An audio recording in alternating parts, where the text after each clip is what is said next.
the one who started it for real, as far as entertainment, as far as getting it, as far as indie, as people trying to sell their own music and do what it do. You just want let the people know how you got started, because it's more than just what they see. Well, actually, how I got started. How I got started was back in the days with me and Daniel in Mount Healthy Hospital. R.I.P. to Daniel. What? Yeah, we was battle rapping against each other. Sure was. Being fat, he's rapping about me, my big head, my curl. Sure did. He's been lunch, we don't have it off the chain. Every day is lunch, and that's how I started rapping. Shit. Then I went from rapping to DJing. I started. Actually, I always been DJing because when I was, first of all, I started out downtown, and my mother and them used to leave, and I used to put the speakers and shit in the window and play music because we had a courtyard. So all the kids my age, I'd put the music on, run out there in the yard. Yeah, y'all turned. And I got caught a couple of times, got a whoop and shit, you know what I mean? But that's how I really started DJing. Hold on, that's my son. Hold on. Okay, I'm back. That was quick. That call was quick as motherfucker. But yeah, can you cuss on him? Hey, do what you feel. You just did, didn't you? Right. I mean, did y'all believe it? No, you ain't heard no. It's just a 2 minute. Okay, Dad said you ain't want to. He said, "Yeah." So that's why I was, I don't know. But yeah, that's how I got started though, really down there. And then, then when I moved to Mount Healthy, I started doing the rapping thing and was DJing. But really, the DJing was what I really, had a love for. And I used to have them little. I was finding turntables and. Well, when I was downtown, what I used to do, we go get find a stereo or a TV. I used to find a little TV and go take the speaker out of it. It'd be in somebody's trash, take the speaker out of it, take it home, and plug them up to my mama's stereo, the little things used to be in the little wooden things back in the day. Yeah. Plug them up, plug the speakers up to them motherfuckers and shit. I had speakers all over that motherfucker. Like, so I started out doing that shit. So then that's how I had my little turntables. I had actually, somebody had a broke stereo in their trash. So I just took the turntable part out of it and took it home and shit, plugged that motherfucker up, plugged the speakers to it, motherfucker. And that's how I really started playing records and shit. Wow. That's what's doing up. Shit like that. But then how I got my, after I went to Mount Healthy and then Run DMC tours and shit started coming in, I started linking up with artists and groups. And how'd you start doing that? Well, because a lot of people don't network. I know you see all these young new rappers and stuff out here. You're a veteran in the game, man. Well, you just saying what you said about how Wait you a got minute, man. Wait a minute, man. Uh-oh. Let's back up. okay. Yeah, you're acting great. Let's back up, man. Uh-oh. Because this man got a great story to tell. You hear me? You say you're going too fast. I'm going too fast. What the man said. Okay. Skipping Now, over you know, at shit. the time, you was really, let's say this, when it was good, when the music and rap, the culture was good. I believe you was breaking. We was right down the course. street at Deontay and them house. Right, that's from in Mount Healthy. Yeah. Tell them about some of them parties you used to throw, man. That's how I started. See, that's another story. That's about, we're talking about the DJing. And then we're talking about Well, the giving parties came promoting along. parties. DJing. Right. It was I fun, mean, yeah. You DJ'd your own parties, didn't you? Right. Okay, it all came with the turf. Right. Yeah. But yeah, that's how I started with the parties, though.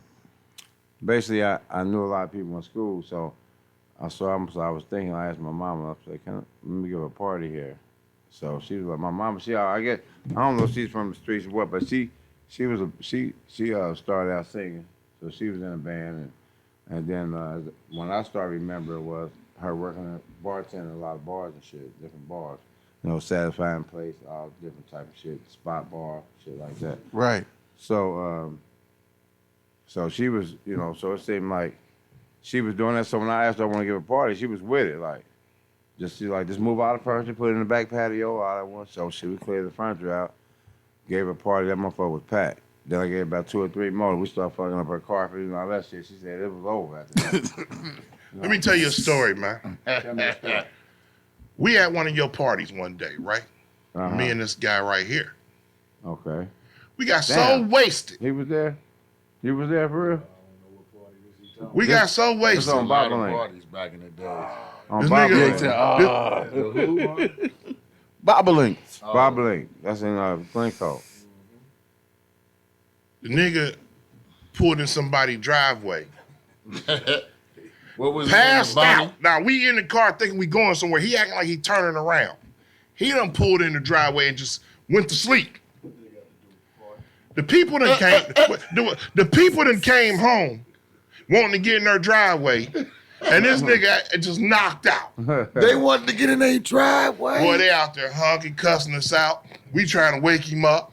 I'm just trying to tell you the value of the parties that he used to throw. We was lit. That was back before. We was alcohol lit, poisoning. We was high. man. Them parties was legendary. Legendary. Now, Passed out.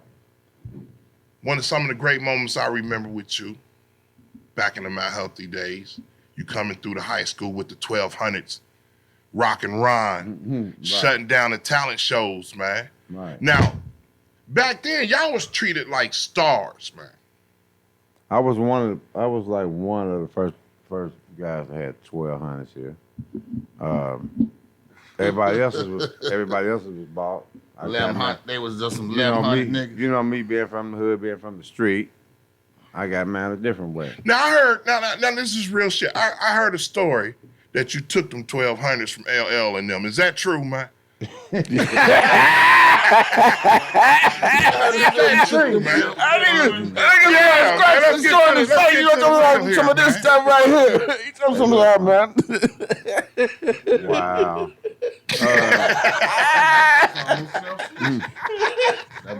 Man, this is But many it's years legendary. ago. Hold on, Original. Wait. What's the years? How many years you be cool? 7. 7 years. Oh, yeah. Okay. Yeah. See what happened was back then, this was what tour was that? It was one of the LL Cool J tours. Might have been a Nitro tour, and I was backstage. I had some passes. I was backstage and I was there like I guess when the place was over with because everybody was gone. I'm out there. I'm looking for bitches because I had passes and shit. So like originally how I even got to start getting cool because you had asked me before how did I start fucking with these artists. What happened was I got on. I had went downtown with one of these Run DMC tours. So I went down. I said, "Fuck that! I fuck with rap. I'm in the building. I got a DJ. I need to try to meet these motherfuckers. Cause I'm trying to be somebody's DJ, right?" So I'll go down there early, like when all the people start setting up and shit like that. So some of Run DMC's homies came down. I guess they came down before the artists when they setting up and come check out the building. So I started chopping it up with one of them. And I know a lot of people, so shit, they was like, yo, and what was so funny back then, back in them days, when I'm around New York, motherfuckers, I'm talking like I'm from New York. I was gonna ask you, like, was you playing like you was like an exec or something? Like, how did you get in the door with him? Like, I sound like a regular nigga. Originally, I'm like, shit, I'm like, I'm from down here, whatever. So they was like, yo, man, where the bitches at? Where the skins at? I'm like, man, I don't know all the bitches. So they was like, yo, you bring us some bitches down here, yo, we gonna give you passes, you gonna get all this and that, man. Here go my number, boo, boo, boo. So of course, now I'm on the phone with that bitch. Y'all want me to run DMC? Y'all want me? So everybody's saying, yeah. Of course the bitch is gonna say that. So I take them down and we get down there, Call of Duty, come out, see I had the bitches, gave me passes. So now I'm his homeboy. I'm his nigga, you know what I'm saying? right, So I had bitches. right. So I had bitches for him and shit like that. And then, so we was cool. Like I said, we all gave the girls passes. So I went and found me a bitch, got me, gave her a pass. We chilling. So then it went from me meeting and knowing all them guys. It was like 4 or 5 guys I got cool with. So we stayed in touch. So then I ended up popping up, getting one of my female friends from Mount Healthy, which is now one of my baby mamas. Yeah, I was cheating on my baby mama with her. I really didn't start out cheating with her. We was cool as fuck. That's how it always We happened, was ain't it? cool as hell. Yeah, we was cool, and she had a car. So I'd be like, shit, you want to go fuck with Run DMC down in Louisville? And a bitch gonna be like, hell yeah. So they got a bunch of females. We go down to Louisville. Of course, we get all the access and shit. So So what you saying is you chased them 1200s down. No, that ain't. That's a different story. So I'm just letting you know, like how I started fucking with him. So now Right. they didn't see me a couple times. So now they really fucking with me. Now this my man. So now they telling all the other groups like EPMD and all them like, yo, this is my nigga, this is my man right here. Woo woo. So now I got cool with them. Got their numbers. Networking. So it went like that. So then now when LL them come. All them the same family who run DMC and all them from everybody know each other. So when I tell one of their homies like, yeah, because I might call, say you with Run DMC, I might call you and say, hey, LL them coming down here. You got some of your niggas down there? Like, yeah, holler at my man. Boom. So I go tell him. Grizz just told me how he y'all fuck with each other. So he already knows all good. So And there was no animosity but doing that either, was it? Nah, No. That's what's lacking in the game today. So now me and him kicking because off of you, because you might call him like, yo, and he gonna say, yo, that's my nigga. Networking. Right, That's the right. way it's Now supposed to embrace be. me like shit. It's one love now, like shit. So now they got you bitches. Right. And then went so on and so on. You know what I mean? Right. So then when LL don't come, I met some people. So now I'm getting bitches, whatever, and everybody done left. I probably didn't have no bitch at this particular point. So that's probably why I was still there by my motherfucking self. You hear me? But it worked out in the end because, like I said, my passion was DJing like a motherfucker. So what happened was, the concert was over with. Everybody was gone. So actually, I'm about to leave and go up to the hotel. That's another. Hey, remind me to tell you about the hotel situation too. But I'm about to leave, go to the hotel, and I'm leaving out the back. So ain't nothing there but security. So I'm walking out the back. So usually, by this time, stagehands should be loading in the trucks, but everybody's gone, and I see all the equipment is sitting in the back, right by the back door to go out. So I'm sitting there like, and I seen the 1,200 in the cases. I'm like, I know them ain't 1,200 cases right there. And it say LL Cool J on the case. Right. I said, I know. No, this ain't Glencoe motherfucker. niggas. These are not no motherfuckers. No, I'm Hey, still. that's the Glencoe in you. I said, this is not no. That was the downtown in me right there. That was the down the way right there. I said, wait a minute, hold on. I know them ain't a motherfucking 1,200. So now I'm sitting around. I said, fuck, I'm just gonna sit around, linger around, see how many people be walking through here. Ain't nobody walked through in about 5-10 minutes. So then I went outside. Ain't nobody walking around still. I'm like, damn, where the fuck everybody at? So and I had my little tour passes on too. So I'm like, okay. Now me, instead of me sticking my tour pass on, got a lanyard and my shit hanging like the regular people. So I go get the cases like, fuck, I pick them up. I just start walking with them motherfuckers. And I ain't see nobody. Like, I'm like, shit. You say you to the car now. I'm outside. No, nigga, I wasn't even driving, nigga. What you talking about? Nigga, I'm out the back though. I'm walking with them and shit. So I got my passes on. So I'm New York. Yo, mommy, I'm pulling over. Yo, right here. Right. So she pulled, I'm like, yo, take me to the hotel. I'm trying to get away from down this motherfucker with these cases. You know what I'm saying? So they take me to the hotel. I get a room, put them in a room. It was over. Right. So next thing I know, I got 1,200. I couldn't believe it. I could not motherfucking And they believe legendary. You know what I mean? Hey, bro, I swear to God, I couldn't believe it. I said, man, I got 12. Only 1,200 that we seen, nigga, was on video. At this time, this is when New York shit just start in the Midwest. This is when the shit really started jumping. So all the shit we seen on videos, like, wow. Like, look at them. Mm-hmm. We had Moran's turntables and shit. We ain't had no Technique 1,200. You know what I mean? Because back then it was like $300-something. Moran's turntables was about, there's about $460 back then. $450. But the Moran's turntable was $40. You know what I'm saying? Shit. We young little bitty motherfuckers, like, you know what I mean? So I got the turntable, but this the fucked up part. Somehow New York got them back. They got the motherfuckers back. See, y'all ain't know that part. No, they ain't know that part.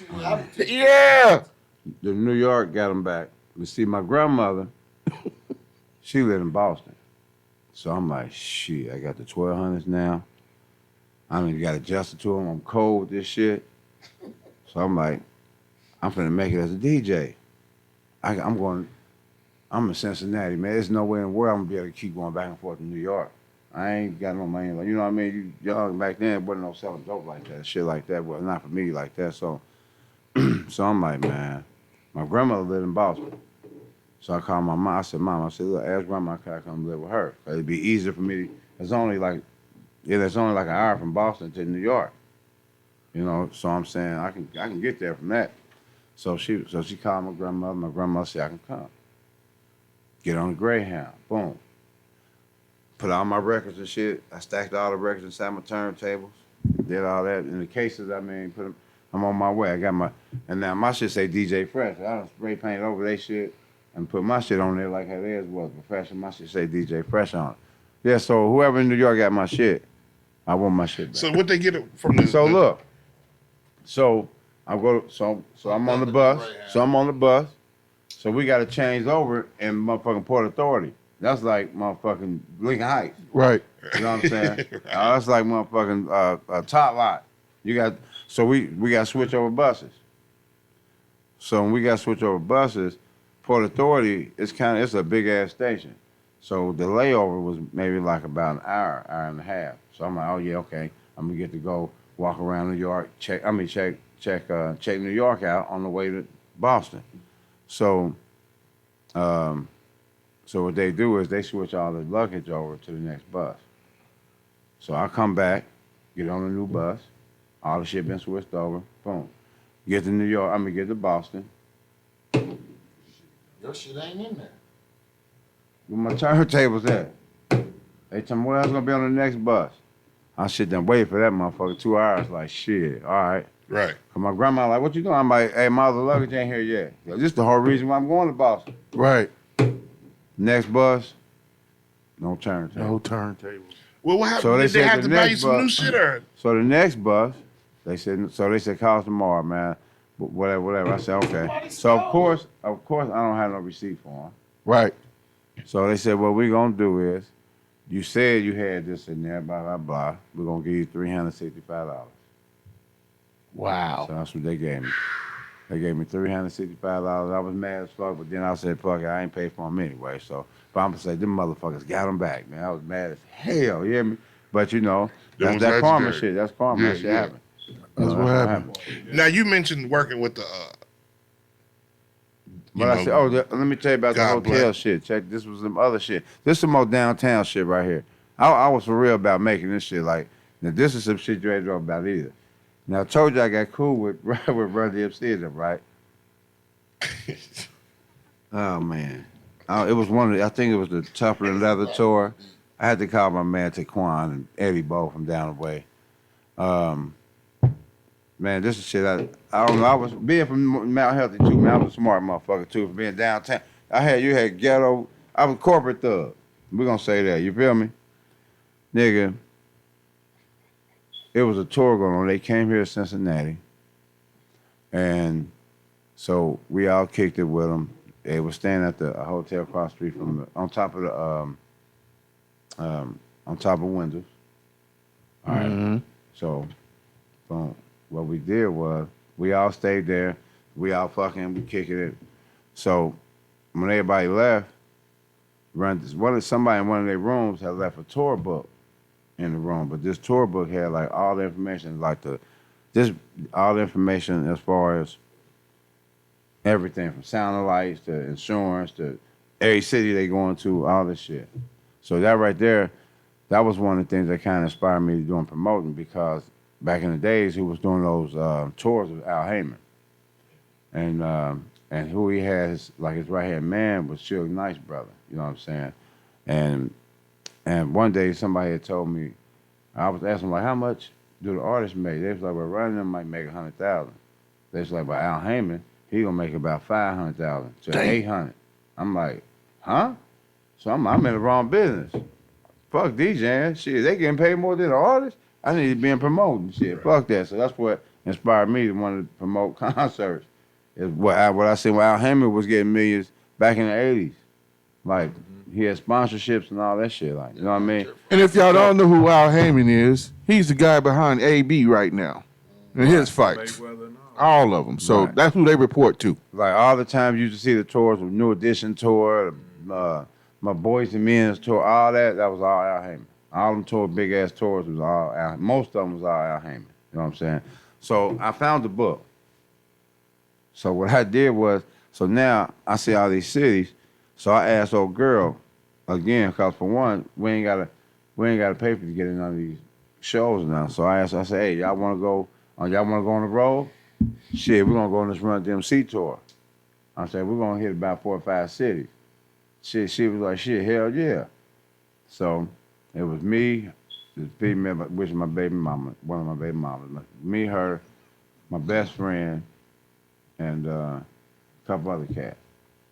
So, so we go down. For one, I'm gonna tell you, this is how it started. We ain't gotta go that deep. This is how it started. I told you the concert was there that night. So what I did was, how we went on tour, I charged the rooms to Russell Simmons. I charged the rooms to Russell. So what I did was,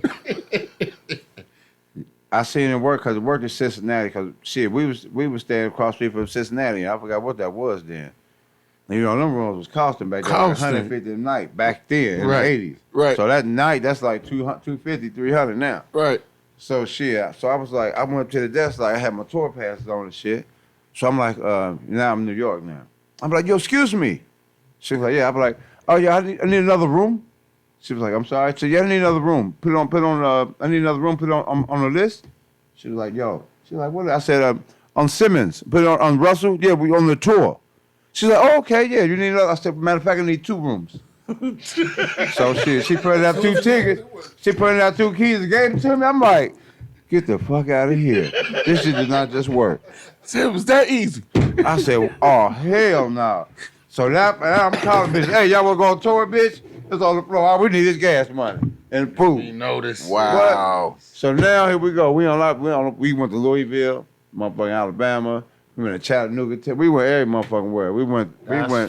We everywhere. And every time we get there, I need 2 rooms, 3 rooms put on Russ. Yeah, Simmons. Yeah, Russell Simmons. Yeah, put on the tour. Yeah, we need 2 more for the tour. Wow. Hitting that, hey, they put it on there. Put it on there. So that's how we went on tours and shit. And so then also, the niggas that I'm cool with, they see me every tour like, oh shit, this is my man. He out here with us. Like this nigga's everywhere with us. Right. And we staying in the same rooms and all that shit. So they like, oh, that's my nigga. This nigga doing it. What the fuck is this? Yeah. And I'm bringing bitches and getting bitches for him in every city. In every city. Every city, I'm getting them new bitches. You know what I mean? Cause these my niggas. They like, man, everywhere I go, you pop up and got the whole. They like, yo, now they saying like, yo, Fresh, on, son. Yo, Fresh, you coming tomorrow? Yo, like, where we at? Yo, we in Chicago tomorrow. Yeah, I'm there. Hell yeah, I'm there. Why wouldn't I be? Look, I already got reservations, sir. Man, yo, I'm in the building, D. Yo, courtesy of Russell. Yo, sir, I'm in the fucking building, yo. Hey, that's what's up. Hey, but with that mentality, man, and the movement that you had as far as what you doing with the music? Let's put it like that. That's a quick question. What you doing with the music? Listening to it. Listening to it. And man, you know your reputation, man. That's actually and true, listening to you and knowing you that you know, the word on the streets was, you know, aristocrat. You got trouble. Whatever. Wasn't fooling around, nigga. If you out in the city, you come to our city, you get no love. You are treated like everyone else, and shit's liable to go astray if you don't follow the rules. We got that reputation, and I still think that reputation is still to this day that way. I call it Suge Knight Records. Suge Knight Records. Now, that's gonna be my new shit. When the shooting happened with T.I., and y'all took some flack for that, didn't y'all? See, y'all supposed to have K.Riley in here with that one.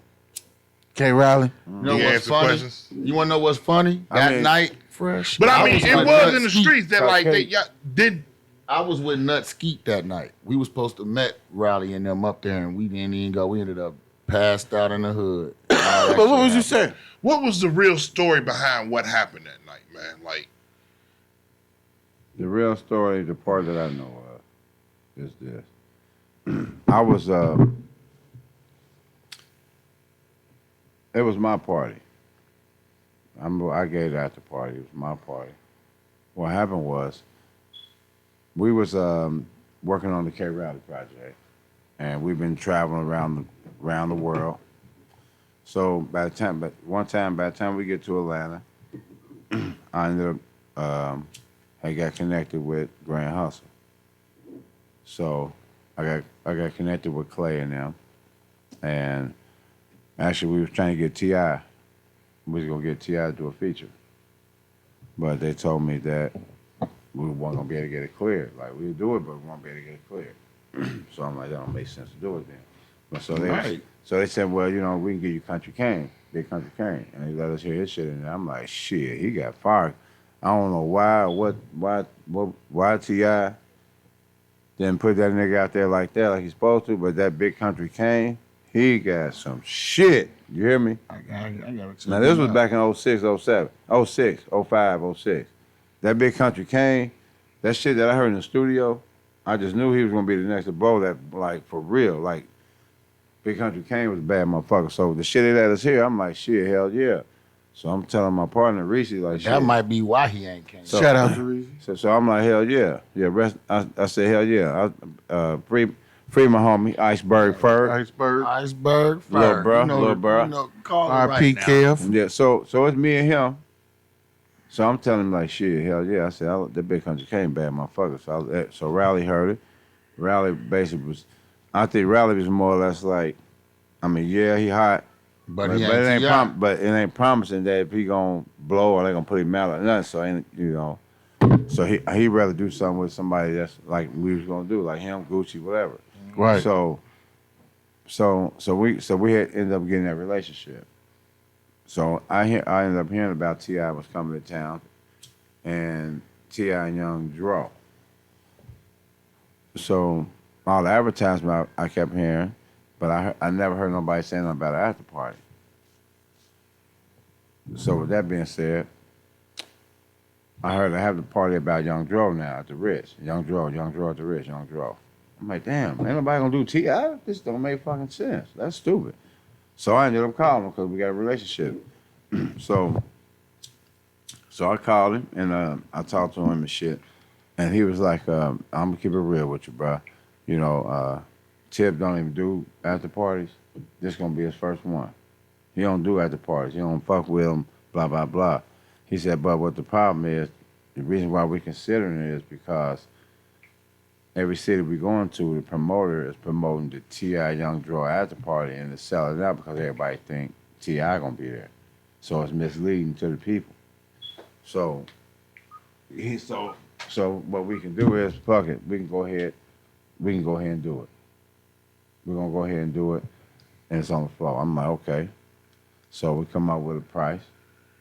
Everything was everything. So then also I talked to him about K.Riley going on a tour with him from Cincinnati on. So he was like, bet, we can do that. You know, when I get in town, we're gonna chop it up at a hotel, blah, blah, blah.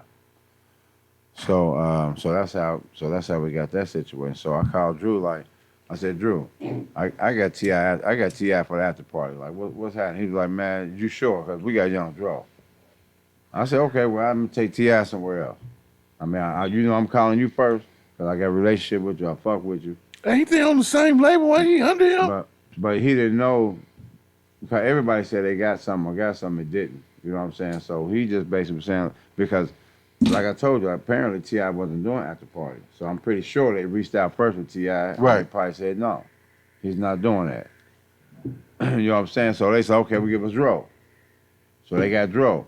Then here I am calling weeks With later T.I. and talk to the man, talk to Clay. Clay like, fuck it, we're going to go ahead and do it.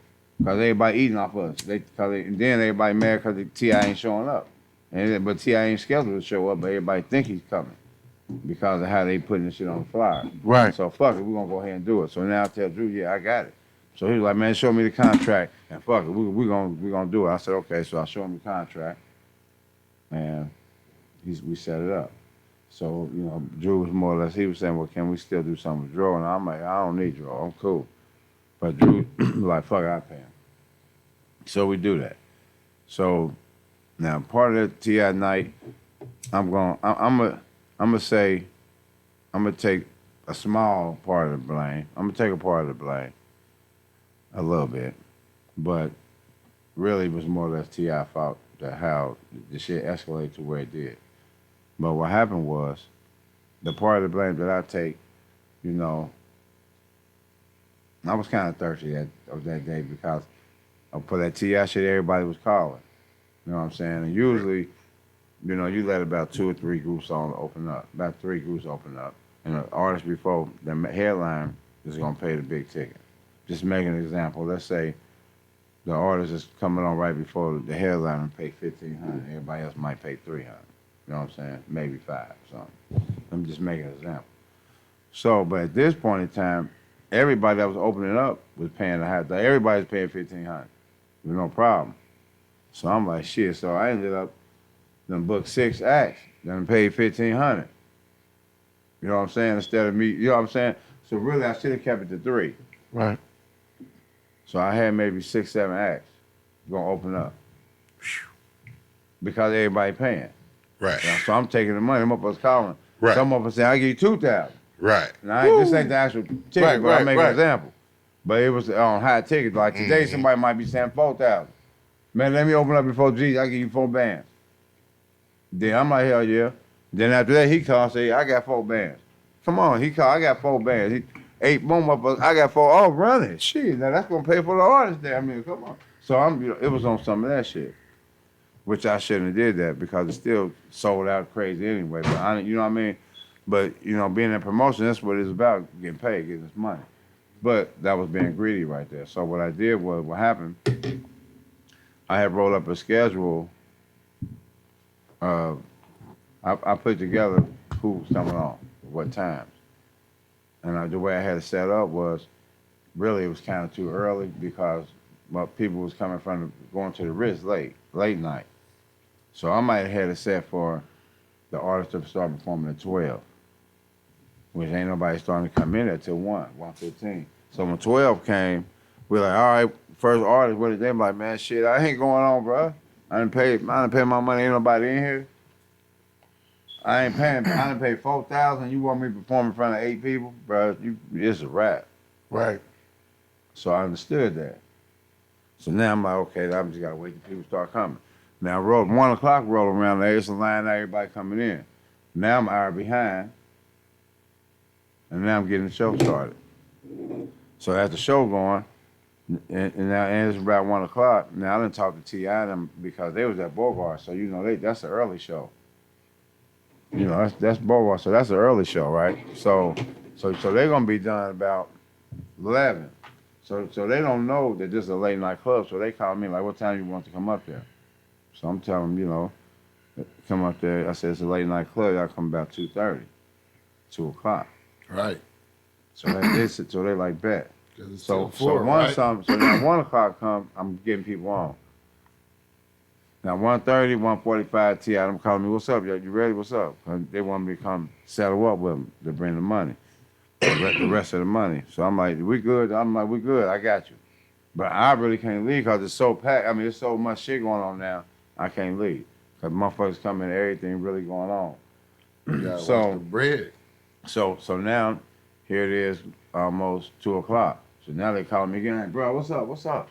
I'm like, bro, it's off the chain here, man. I'm trying to make it down there. Cause y'all, they be like, man, we're on our way then. Fuck it. I'm like, all right, come on.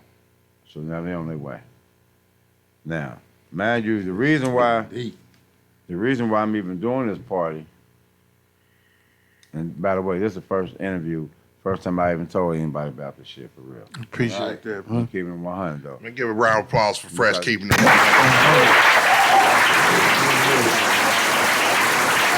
Yeah, you know what happened. Green bag. Exactly. You know what I'm saying? Cause I ain't never did that shit. But keeping it 100 though, you know, like I said, cause I done seen T.I. tell a story. He was perfect. You know what I'm saying? I ain't gonna lie to you. But so where's we at? 2 o'clock, they were there. They on their way. Talking about they on their way. They on their way. They say they on their way. So mind you, the reason why I'm even doing this show because at the time I'm promoting my artist, K.Riley. Because we got his album out or coming out or whatever. So this is a way me bring an artist. I'm gonna have a house full of people where they can see my artist perform. If y'all like his shit, go buy it, whatever. That was my way of promoting. One of my ways of promoting him Exactly. in front of a lot of people. So that was the whole thing to do this for K.Riley. Now T. Adams saying, now they done called me again saying, we about to be getting off the exit. Now by this time, there's probably 2, 3 more motherfuckers got to go on before K.Riley. Wow.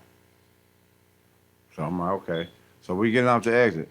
So now I'm trying to find another group, put the other group on. I'm trying to hurry motherfuckers up now. But now it's hard because a group, you got 40 people on stage. So you got to move all these people off. That take time. Then to get this other shit set and get them ready, then that take time. And then it take time for them to perform. Right. So, and then you know, everybody already by this time done seen 6, 7 groups. Now they ready to see T.I. Right. So They sick of these. So we got about That 2. many We got about acts. 2 more artists to go. So now they tell me they're in the parking lot.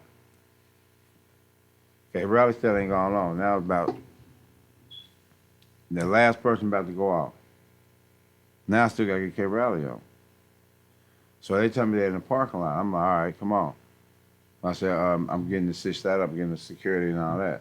So as I'm doing that, I gotta go find K.Riley now. I got to find K.Riley. I gotta find him to say, come on, let's get this shit done. DJ Easy was our DJ at the time. So, as I'm looking for K.Riley, now also, I fuck with Showtime. Not like legally, nothing, but I like his music. I like his movement. I like what, even now, I like Showtime, you know what I mean? That's what's up. So I fuck with Showtime. And at the time, he had a single out that was heavy on the radio, but he wasn't on the show.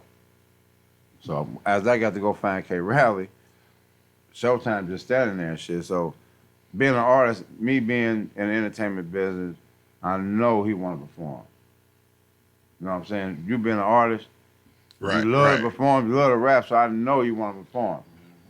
I'm like, you know what I mean? So I'm like, damn, that's my nigga, man. I'm like, so fuck. I say, look, Showtime. I said, nigga, I bet you ain't got your single on you. He was like, shit, why don't I? You know that boy strapped. I said, look, go get your CD to Easy, and you do your single while I go find K.Riley. Well, cause I don't know where this nigga at, so I know it's gonna take me a few minutes. So the DJ can either be playing 5 minutes worth of music, or I can let him do his single. So I said, go ahead. Now he doing it for free, and everybody else done paid, but I fuck with it. Right. So I said, do your single, but I also like an artist. He's still an artist.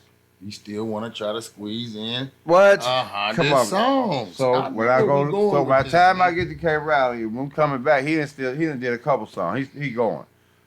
So now I got K.Riley. So now he ain't even try to cut his shit short. He still performing, but he don't really know the importance of what's really going on with this time frame. He don't know that. He just I let him on. Right, You know, he I ain't just gonna give a going. fuck about him taking another song. You know what I'm saying? I normally wouldn't. You know what I mean? But this is not the time. But for not that this one. shit. But he didn't know that. You know what I'm saying? So. And you didn't express it. No, I didn't get a chance to, cause I'm trying to hurry up and get Riley while T.I. don't You come in. booming and bumping. So also, at the Ritz, they got the VIP room when you first come in to the right. Right. Yeah. So of course we selling VIP tickets. All right. So we selling VIP. You selling Yeah, I VIP know. tickets. So we selling VIP. So we didn't sold mass VIP too. So we killing them on that. Probably was selling VIP maybe back then maybe 150, 200. So that was like selling for 400 now. Like, you know what I mean? So we're selling VIP. So VIP room thick. Everybody buying bottles. It's going down. I got 2 sections roped off. One for Young Dro, one for T.I. Over there by the glass, by the stage where you can see the stage right there. So I got everything roped off. Got security right there, all that. Got it right. Now, so Showtime won't get off, so I gotta tell Easy, cut it. So Easy just cut his shit because we had to. So he had bunched the whole Avondale on stage. I had to try to. Well, this is what I had to do. That wasn't gonna transition. So I go to Riley like, look, I said, Riley, man. I said, man, I know this supposed to be. I said, this will never happen again, bro. You have to just go on out there and perform, man, because you already know when T.I. and them come in here, they coming in the door. Once they come on in, they're going to try to take over the party. It's gonna be their shit, and you ain't gonna be able to perform after them. That won't make sense. Motherfuckers gonna leave. So, we ain't got time to clear the stage, man. So you gonna have to go on right now. You know, he wants the stage clear Amongst like the everybody Boogie else. Gang? You know, he wants the stage clear like everybody else, so he can have his family and his shit up. We ain't had one time for that. It was the whole stage of Avondale. You know what I'm But saying? he also got to see the bigger picture So of what he's y'all like, trying man, to do. all right, man, come on, let's do it. Fuck it, one love, let's do it. So Right. give him the mic, easy, start this shit. We ain't got time to say, just start it. I just want him to hear Riley, fuck it. So Riley started rapping. Drew thirsty. Because he was coming right before that, he's coming to me like, man, where they at, man, where they at, man, motherfuckers about to start leaving. They gonna start leaving, man, where they at, man, motherfuckers, man, all these motherfuckers, they gonna about to start leaving, man, thing ain't coming. So I'm like, bruh, they in the parking lot. They about to come in. So what happened is Drew went, And apparently got the mic. This is the part of what I'm hearing that I heard he went and got the mic and gave it to T.I. now. Because apparently, I guess I don't know if he thought Riley was done or was getting over it because was getting over the show because they was coming in. Well, I don't know, but the problem started here was when T.I. was coming in. They don't know what's going on. They got the mic. They come in saying, "Yeah, Grand Hustle in the building, Grand Hustle T.I. Woo or whatever," because Drew want them to say something on the mic because to let people know that he here, so don't leave. Like, yeah, we here, Grand House, that type. But while he doing that, guess what? K.Riley doing the show. So while K.Riley rapping, doing the show, motherfucker talking about Grand House, all that stuff. He's like, wait a minute, hold on. Man, cut the music, bro, cut the music. So that's when K.Riley, it was K.Riley and it was we had a hype man, our nigga, Kanye East. Mm-hmm. Free my nigga Zabo. Zabo. I know. Free my nigga Zabo. So we called him Kanye East. So that was his hype man that night. So K.Riley, he was like, cut the music. So what he said was this. He said, listen, y'all gonna let me do my show. Just like we're gonna. He said this is what he said. He said, "Look, y'all gonna show me some respect and let me do my show, just like we're gonna respect y'all, let y'all do y'all show, or we'll tear this motherfucker up." That's what he said. So T.I. them, I guess they realized that. I guess they realized that. Oh, somebody was performing. So that was dead. So they came on in. So K.Riley finished the show. So as soon as K.Riley said that, that's when Zabo was like, yeah, like we ain't no groupie ass niggas, we got money too. So when That's where that line came from. So The groupie line. So yeah, because they didn't know, like both sides did. Zabo the one with the brother, right? Both sides did not know. For one, K.Riley, T.I. didn't know. All they know is they coming to the after party, I'm gonna give them the mic. Man, say y'all ain't let these people know. Right. So they don't know what they doing. Then K.Riley them didn't know that's what they coming in and do. He performing. Right. So I was able them here. We hood niggas, we street niggas. So we know we hear motherfuckers talking over our shit. So of course we gonna say, bro, what the fuck? Like, you know what I mean? Y'all got us fucked up. Niggas shit, we ain't what? Like, so that happened. So then once they start performing, that's when also K.Riley and Zabo start making it rain. They start throwing money and shit like that. Boom. So after the show, so as they performing and the show is done, you got T.I. and them over here. But now while K.Riley performing, T.I. manager called me like, hey, I'm gonna holler at you. So we go in the office. He was like, yeah, man, I paid him. He was like, yeah, tip. He basically said he's sorry. Like, I'm like, sorry about what? Like, he said, man, because all these people in the VIP area. I said, well, we sell VIP tickets. That's how we do. I said, but I got his shit roped off. Can't nobody get to him, and that's security right there. He's straight. Everything's good. So he was like, man. So he said, it ain't no other VIP area. I said, yeah, it's another VIP area on the other side of the club, where the club is closed. Nobody over there. You can't see nothing. You can't see nobody. It's secluded because it's a whole separate club over there. So yeah, it's another VIP over there, but nobody's over there. So he's like, okay, man. He's like, we're gonna try to figure something out because he mad. He's sorry, like. So basically, I'm like, the attitude I got in at the time, for real, I'm like, man, fuck it. Y'all got y'all money. Y'all got y'all motherfucking money. Show The must nigga go safe. on. The nigga safe. I gotta get out here and make sure I'm getting my money out the door. Fuck what y'all talking about. Right. You know, shit. I got some. Y'all gonna be on in a minute. I got y'all liquor, y'all food, everything straight. I got everything y'all supposed to have. You just mad because the room is packed, but can't nobody touch it, bruh. I mean, I gotta get mad. Y'all got y'all. So there you go. Yeah, that was some diva shit. You know what I mean? So after that, so what happened was, after that, they went to Drew and asked Drew, can I guess from the security that went around, and they'd have looked and seen the club and the exits and entries. So they went to Drew and asked him, can we take the furniture out of the VIP area and put it on the other side of the stage by where they had the dance pole at by the bathroom. So Drew was like, that's impossible because, for one, we got 10 million people in here. It's impossible to just walk through like this. There's nowhere in hell.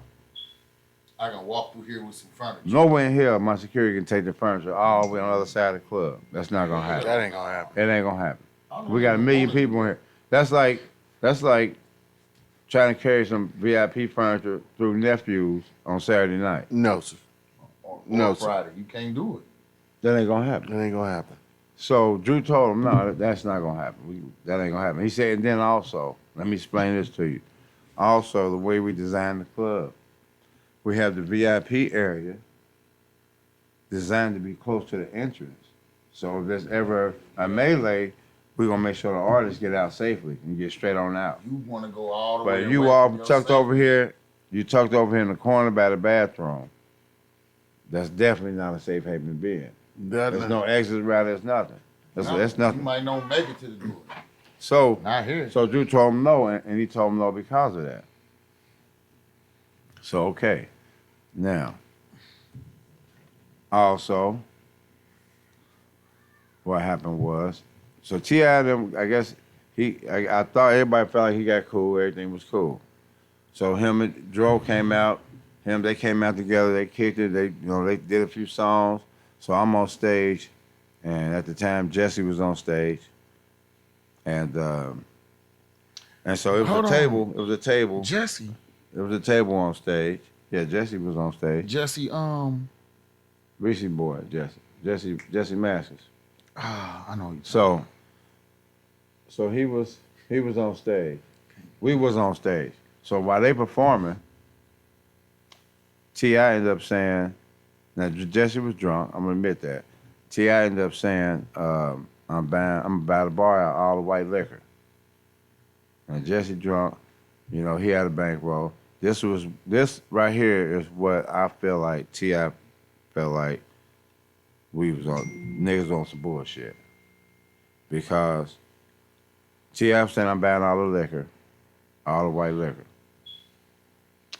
Jesse say, shit, I want to drink.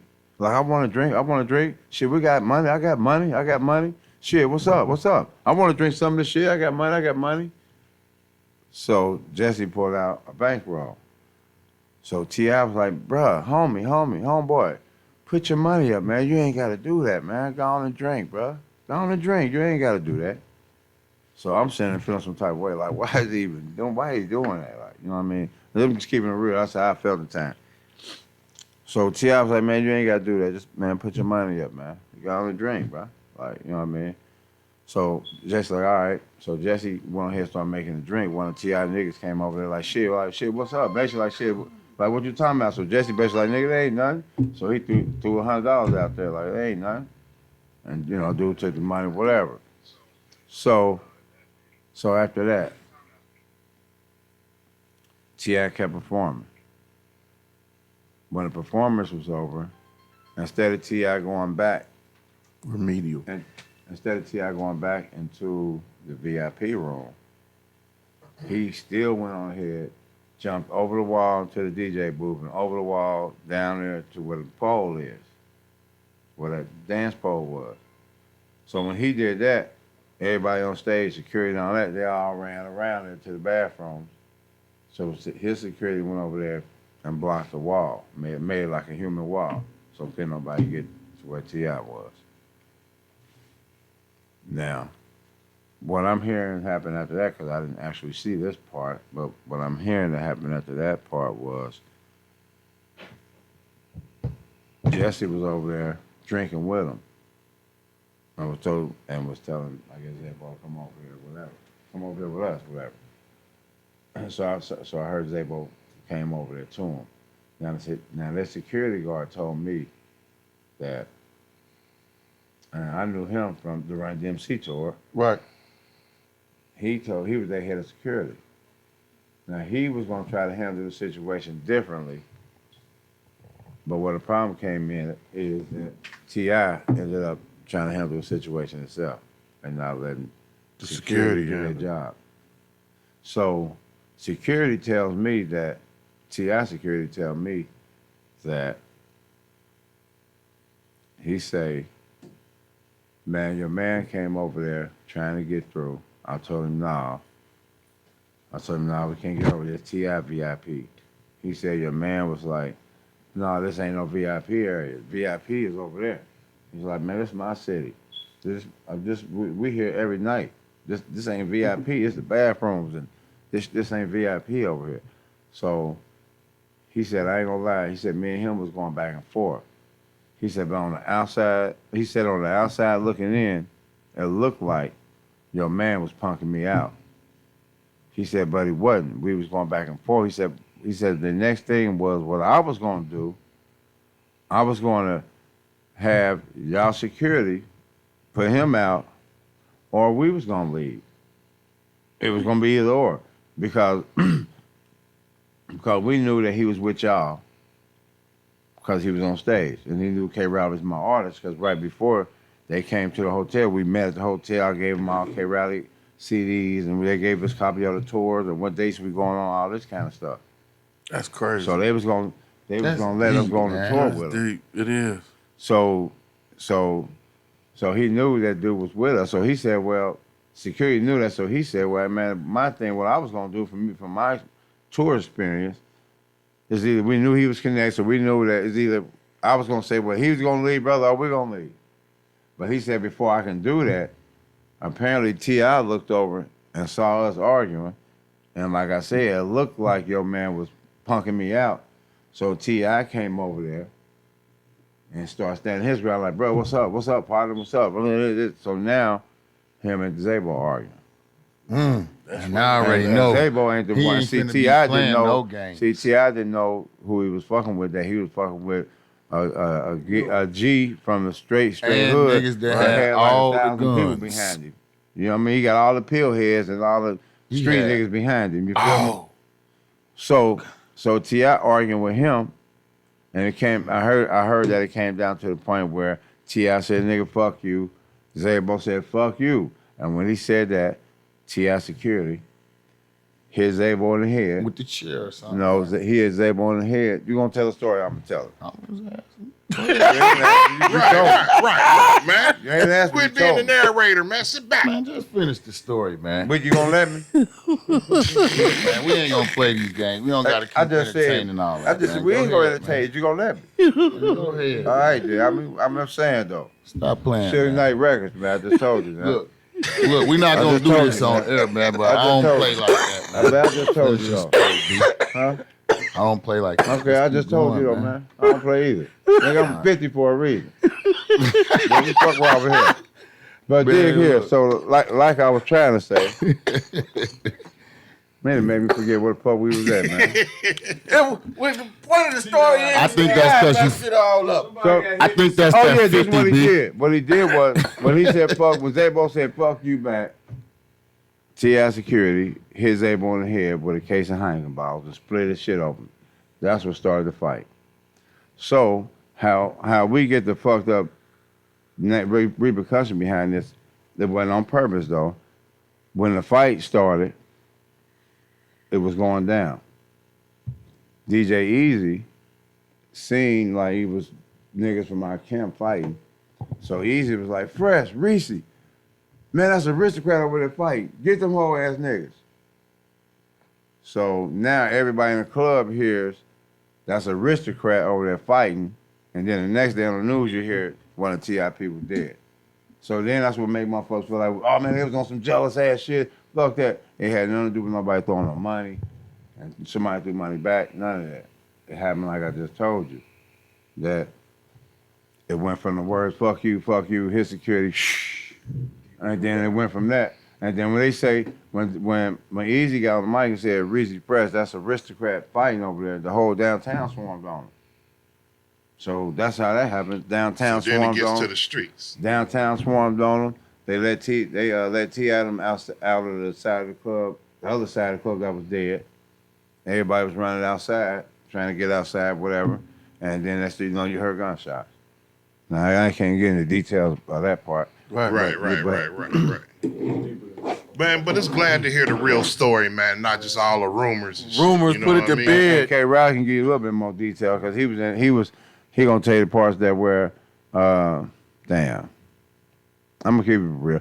They said DJ Drama was scared of the motherfucker. They said he was in the bathroom scared as fuck. Probably He wouldn't come was. out the bathroom. Riley said he wouldn't come out the bathroom because security grabbed Riley and DJ Drama, threw them in the bathroom. And they said Drama was scared of the motherfucker though. He said he ain't want no smoke. Hey, man, I'm going to change the subject. I've been wanting to know after all these years, man, when we did the Hot Boys, right, that night up at the Dunner Center, hey, man, was BG gone off of that mess, man? He been gone off a dog. Everybody I mean, know. that particular night, though, because the nigga Reminisce. was in the Of course. corner on the ground glitching, and I Of kept course. telling myself, like, Well, you know, TC up, man. was one of the original motherfuckers that was bringing the Hot Boy, Cash Money. And one of like the first or the second time that he brought Cash Money to the Ritz, BG didn't even get out off the tour bus because he was sick off that dog. So they had to take him down the top lot and got him together. So that's why how they had got cool with some top lot niggas, because the top lot niggas got him together. got them together. Wow. So, that was right, what I was thinking. But anyway, man, it was a real joy They having had you. shootouts and everything with Cash Money on the way. TC has some. I gotta get him here too one day. Got to. Got to. I was going to He get said to I him. inspired him in doing shows. He did some shit. But Yeah. What else you need to know? Man, I don't need to know nothing else. You already said you the original, the legendary. I think we didn't. We got to have him back, man. 'cause cover. there's Yeah, a lot to more Oh, too. yeah, So there's you know what I'm talking about. And one, I'm gonna tell you. What I don't know if y'all remember. Or you might not know, but some of the original motherfuckers that really like was doing independent shit. Like, do you know one of the first rap motherfuckers from Cincinnati that had the vinyl record? Who you think was, or anybody in here know? Rap motherfuckers? Jabri. A rap That's motherfucker no had, move.